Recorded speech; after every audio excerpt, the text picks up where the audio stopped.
किस लिए? जिससे हम गलत काम करने से बच सके। कह दिया पीपल पर भूत रहते हैं, बरगद पर भूत प्रेत रहते हैं, गूलर पर भूत प्रेत रहते हैं। अगर इन्हें काटोगे तो तुम वंशहीन हो जाओगे। तुम्हारे वंश का प्राण अंत हो जाएगा, क्योंकि तुमने प्रकृति के प्राण तत्व को नष्ट किया है। इन वृक्षों को काटना वर्जित था। दुनिया हंसती थी हम पर, लेकिन आज वही दुनिया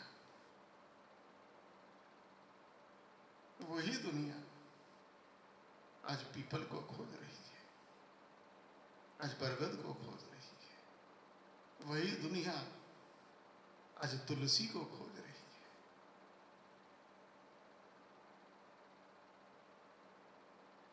हमारा धर्म, हमारा आध्यात्म ये कोई पोंगापंथी नहीं, कोई अंधविश्वास नहीं, यही विशुद्ध विज्ञान है।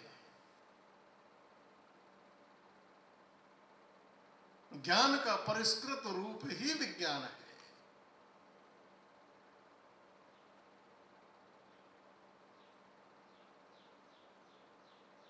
ज्ञान का परिष्कृत रूप ही विज्ञान है।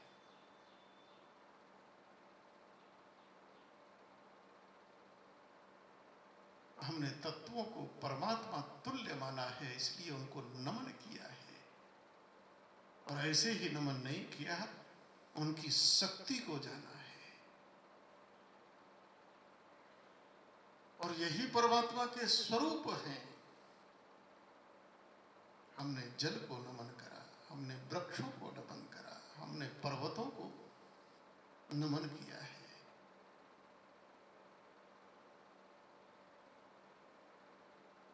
आज क्यों दुनिया में हिमालय बचाओ, पहाड़ बचाओ, वृक्ष बचाओ, पशु पक्षी बचाओ,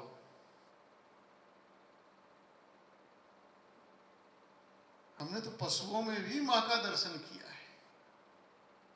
गाय को मां माना है। गाय की महिमा है, गाय का विज्ञान है, तब हमने गाय का पूजन किया।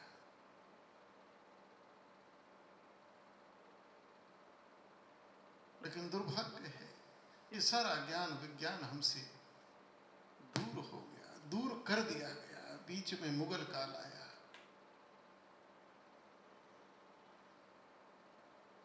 हमारे ज्ञान विज्ञान के केंद्र तोड़ डाले, नष्ट कर डाले, संस्कृति को नष्ट भ्रष्ट करने का प्रयास किया गया।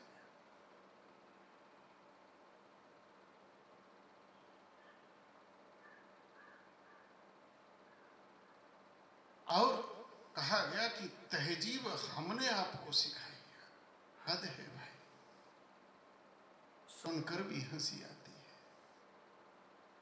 जिनको आज भी खाने की, पहनने की, रहने की तमीज नहीं है, वो कह रहे हैं कि तहजीब भारत को हमने सिखाई है। वह बोल रहे हैं कि तहजीब हम। जहां से ज्ञान का सूर्य प्रकट होता है, उस पूर्व दिशा को दुनिया नमन करती है। और जहां ज्ञान का सूर्य अस्त हो जाता है, अंधकार हो जाता है, उस पश्चिम की तरफ मुंह करके पूजा करने वाले हमको कहते हैं तहजीब हमने आपको सिखाई है। अरे तुमने तलवार के बल पर दुनिया को लूटने के, मारने के, काटने के तुम लुटेरे थे, हत्यारे थे, अत्याचारी थे, आताताई थे। तुम्हारा इतिहास भरा पड़ा है, इसके अलावा है क्या?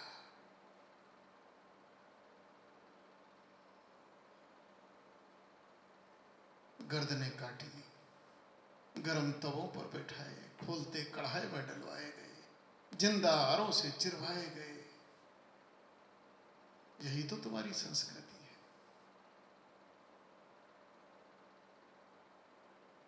तुमने दुनिया और प्रकृति को रौंदा है, तुम हमको तहजीब सिखाओ।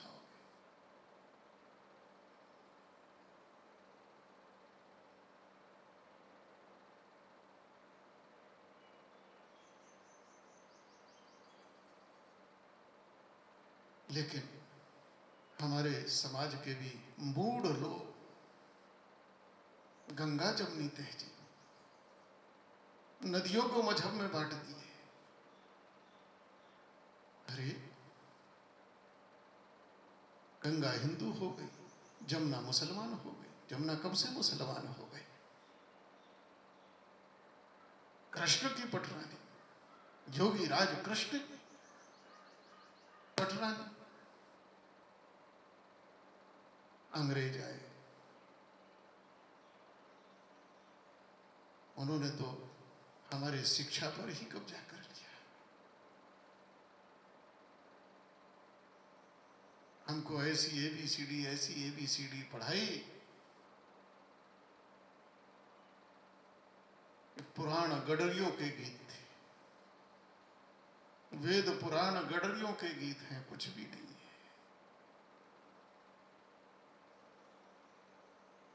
भारत के लोग अनपढ़ गंवार थे, जाहिल थे।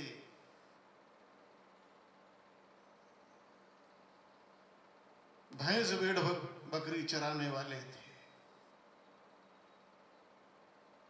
इनको शिक्षा हमने दी, इनको शिक्षा हमने दी।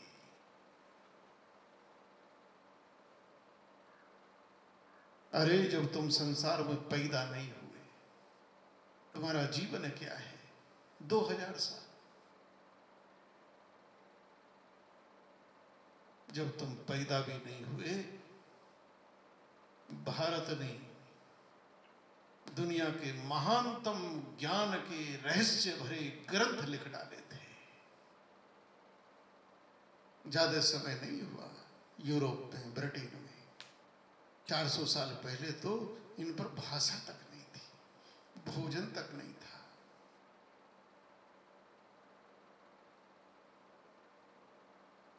जिन पर भाषा तक नहीं थी, आदमी को मार कर खाते थे। यही तो इतिहास है। तो हमको ज्ञान दे रहे, हमको कह रहे हैं कि गडरियों के गीत, और गलत नहीं कह रहे, क्योंकि उन्होंने अपने जीवन में गडरियों के अलावा देखा ही क्या। आज बाइबल पढ़ने बैठो, जितनी भी कथाएं आएंगी वो भेड़ चराता चरवाहा, वो बकरी चराता चरवाहा। अरे जो भेड़ बकरी चराने वाले थे वो इससे ज्यादा सोच क्या सकते हैं, विचार क्या कर सकते हैं?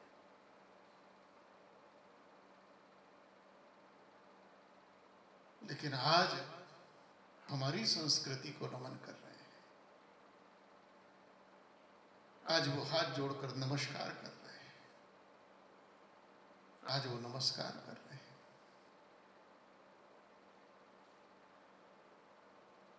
दुनिया के हर देश में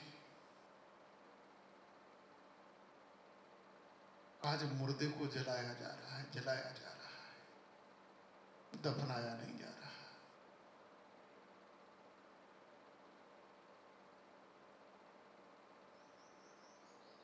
अमेरिका में तो अभी 2-4 दिन पहले एक जिंदे आदमी को ही जला दिया, न्यूयॉर्क में।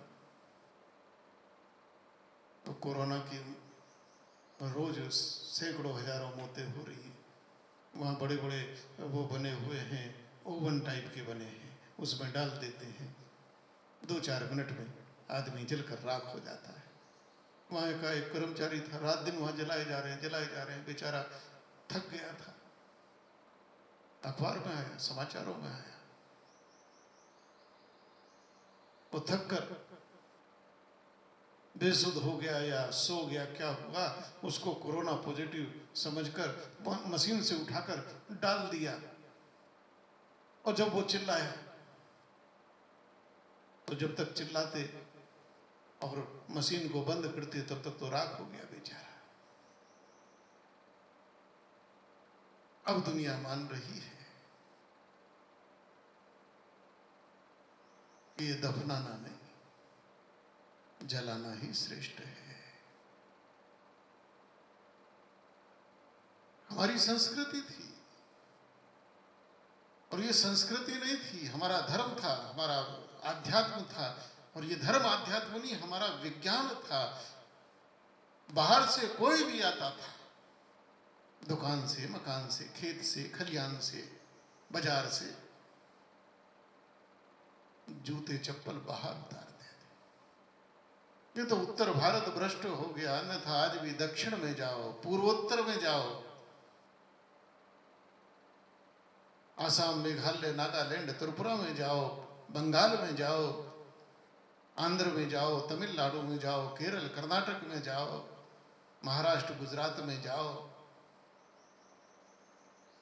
आज भी जब आएंगे बाहर जूते घर के बाहर ही निकालेंगे। ये तो उत्तर भारत थोड़ा आधुनिक अंग्रेज हो गया है, रसोई तक गंदगी लेकर जा रहे हैं, बीमारी लेकर जा रहे हैं। लेकिन ये हमारी संस्कृति थी।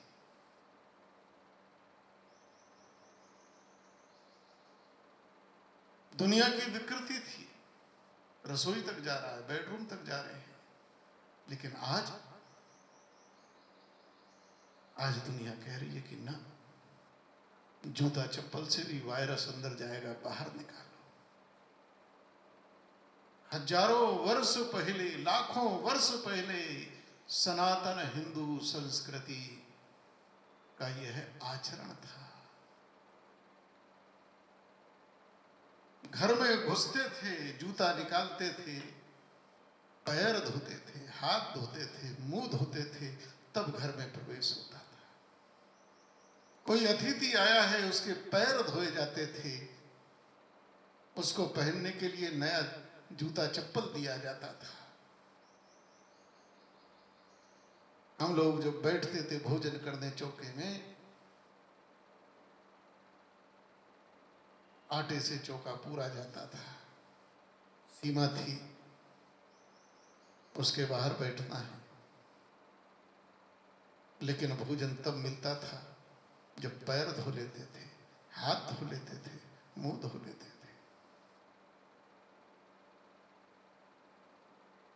और रसोई से इतना दूर सड़ा गला भोजन नहीं था। आज हम सड़ा गला भोजन कर रहे हैं।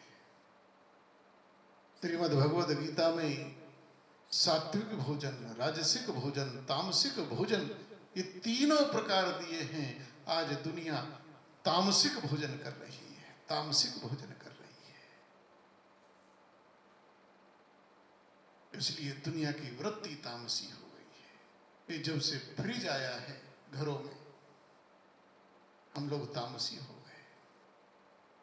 सड़ रहा है, सड़ा हुआ खा रहे हैं, इसलिए मानसिकता भी सड़ रही है। सनातन हिंदू संस्कृति में जब उत्सव होते थे, त्योहार होते थे, मिठाइयाँ बनती थी, नमकीन बनते थे। कोई बहुत दिन हुए, हमारे बचपन में हमने देखते देखते देखा है, ऐसी ऐसी मिठाइयाँ बनती थी, कई कई महीने रहते थे, लड्डू बनते थे, खराब नहीं होते थे, शुद्ध होते थे, शुद्ध गाय के घी से बनते थे, उनको फ्रिज की आवश्यकता नहीं होती थी। मठरियाँ बनती थी, क्या क्या बनता था, व्यंजनों की कोई कमी नहीं थी। लेकिन आज भी तो दुनिया वही कह रही है, कहीं से आओ पहले हाथ रगड़ो, हाथ धो, लगे धोने में, साबुन रगड़ो। वो दिन दूर नहीं है जिस दिन दुनिया इस साबुन को भी रिजेक्ट कर देगी और दुनिया कहेगी कि मिट्टी से हाथ धो, मिट्टी से बर्तन धो।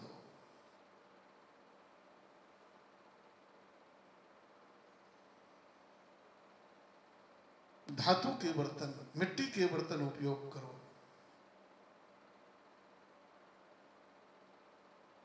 आज पूरी दुनिया में प्रेशर कुकर का के उपयोग पर बहस चल रही है। हम रशियन कंट्रीज में गए तो हमने घरों में प्रेशर कुकर नहीं देखे,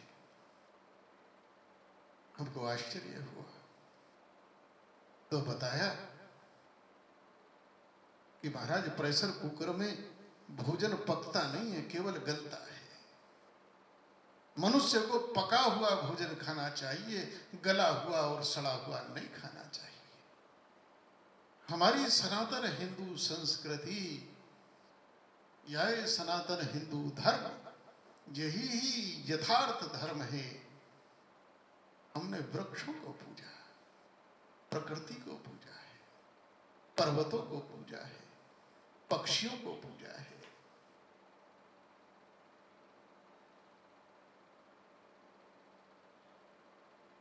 कई लोग, हमको आश्चर्य होता है क्योंकि दुनिया में जो सबसे बड़ी गलती हुई है वह धर्म और मजहब को मिला देने की हुई है। धर्म धर्म है, मजहब धर्म नहीं हो सकता, रास्ता मंजिल नहीं हो सकता। रास्ता रास्ता है, मार्ग मार्ग है, मंजिल मंजिल है। रास्ते अनेक हो सकते हैं, मंजिल एक ही होगी।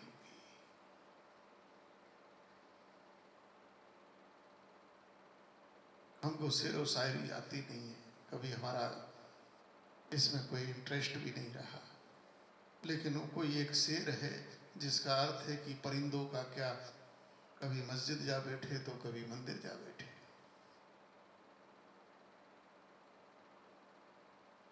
लेकिन मैं इतना निश्चित कहता हूं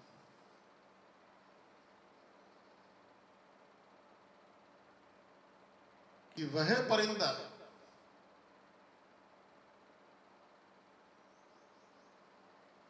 अगर मंदिर पर जाकर बैठेगा तो लोगों की नजर में वह भोजन नहीं होगा, बल्कि मंदिर में उसको दाना मिलेगा, भोजन मिलेगा। लेकिन अगर मंदिर से हटकर दूसरी जगह बैठेगा तो बेचारा खुद ही भोजन बन जाएगा, खुद ही भोजन बन जाएगा।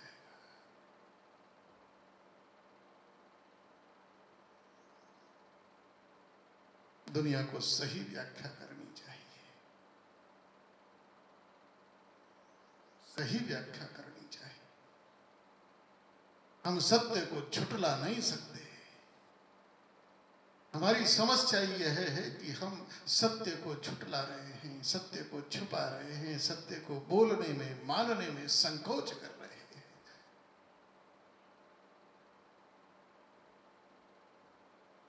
लेकिन सत्य से कहां तक पहुंचोगे?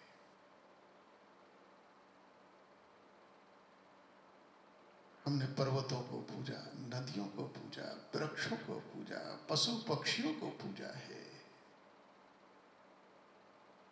क्योंकि इन सब में परमात्मा है। और जब तक ये व्यापक दृष्टि नहीं होगी, जो सब में मुझको और मुझ में सबको, तब तक वह ज्ञानी नहीं हो सकता, परमात्मा का दर्शन नहीं कर सकता। हमने जल को पूजा है, जल चौथा तत्व है। जल का अपना जो नैसर्गिक गुण है वह है रस। मैंने इसकी चर्चा आपसे की है, लेकिन अग्नि से प्रकट हुआ है, इसलिए अग्नि में भी व्याप्त तीनों गुण जल के अंदर विद्यमान है। अग्नि के तीन गुण और अपना एक गुण लेकर यह सृष्टि का चौथा तत्व चार गुणों से युक्त है।